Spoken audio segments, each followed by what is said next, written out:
You memang betul-betul keras kepala. KNF tak ada masalah kasut di luar rak kasut. Setakat hari ni tak ada. So kita nak yang tu. Walaupun you boleh pergi banyak beratus-ratus, tapi kita nak apa dia at the end? Azlan, you nak apa? Mesti you nak time, freedom juga, betul tak?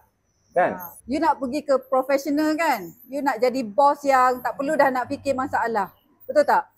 Hari ni lagi you kena educate semua staff-staff you.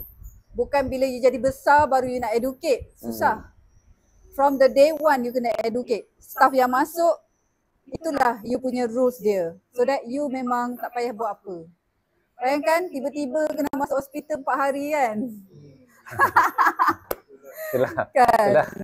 Tapi macam tak sangka dia beberapa hari lepas accident. Okay. Sampai pecah windshield. Oh, Mazda sampai punya. doktor itu yang doktor cakap, you memang betul-betul keras kepala. Keras kepala. Oh, dah.